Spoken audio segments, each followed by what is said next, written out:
अस्सलाम वालेकुम। हमारे एक व्यूवर ने बहुत दिन पहले एक कमेंट किया था कि भाई रानीखेत बीमारी के लिए कोई वीडियो बनाई जाए। तो लीजिए जनाब, वीडियो आपके लिए हाजिर है। उसने कहा था कि रानीखेत बीमारी का कोई इलाज बताएं, तो इस बीमारी का इलाज इसी वीडियो में मौजूद है। So hi guys, this is Waseem and Qaiser, so let's go to a नवा लेटेस्ट वीडियो। अस्सलाम वालेकुम जी। पहले हम आपको रीज़न बताएंगे बीमारी का, ये इनकी अलामात क्या है, ये बीमारी आती कैसे है, हमें कैसे पता चले कि रानीखेत हमारे बर्ड के अंदर आना शुरू हो गई है, और ये कितनी ख़तरनाक बीमारी है, ये कैसे ख़त्म होगी हमारे जानवरों में से, और कैसे ख़त्म करती है, कितनी स्पीड से ये हमारे जानवर ख़त्म करती है।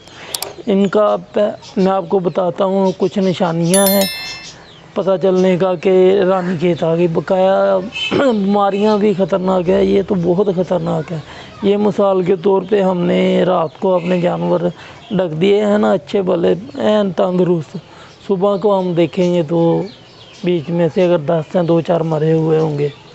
ये है जी रानीखेत। चेहरा काला हो जाना, बड़ा बुरा हाल हो जाता है, तो लिहाजा जानवर इससे बचता नहीं।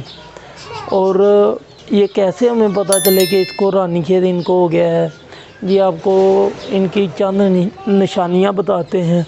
सबसे पहले ये हरे रंग की ना बीठें करना शुरू हो जाते हैं, पतली एक। दूसरा नंबर ये कि ये टांगों से रह जाते हैं, टांगों से कमज़ोरी आ जाना, या जहाँ बैठे हैं वहीं पे बैठ जाते हैं। इनका आपने क्या करना है, इनका हल आपको बताते हैं जी।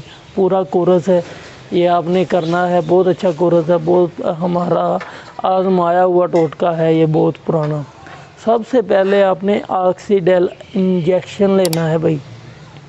ऑक्सीडेल इंजेक्शन आधा आपने सुबह को लगाना है जानवर को, आधा शाम को लगाना है। अगर पूरा जानवर है तो यानी कि मुकम्मल मुर्गी है या मुर्गा है, पूरा जवान है, उन्हें आधा आधा लगाना है।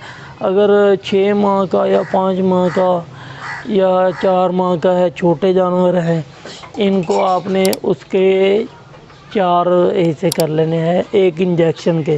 यानी कि एक इंजेक्शन आपने 2 दिन लगाना है जी। आधा सुबह आधा शाम, आधा फिर अगले दिन सुबह, आधा फिर अगले दिन शाम। इसके साथ साथ आपने दवा कौन सी इस्तेमाल करनी है, इसके साथ आपने दवा इस्तेमाल करनी है, एक सिरप ले लेना है आपने जी। फ्लैजल इसको दें आप, सुबह भी दें शाम को भी दें। फ्लैजल इसका हाजमा जो है अंतड़ियों को सेहतमंद करेगा जी, इसका हाजमा जो है वो दुरुस्त करेगा जी। इसके बाद इसका अंदर वाला निज़ाम जो है वो बिल्कुल बेहतरीन हो जाएगा, सेट हो जाएगा। जब ये सेट हो जाएगा, और इसके साथ एक और आपने बाद में, जब आपको लगे कि मेरा जानवर अब ठीक होने लग गया है, इसके बाद आपने यानी कि आपको पता लग जाए कि तंदुरुस्त है अब जानवर, जब तंदुरुस्त हो जाए बीमारी ये दूर, इसके बाद आपने एक और सिरप शुरू करना है, वो है मल्टी विटामिन का जी। मल्टी विटामिन वो आप इसे सुबह शाम दें, वो भी इनकी सेहत के लिए बहुत अच्छा है। इंशाल्लाह बीमारी इनकी जड़ से ख़त्म हो जाएगी, ये दोबारा में सेहत में आना शुरू हो जाएंगे। अच्छा जी, अस्सलाम वालेकुम।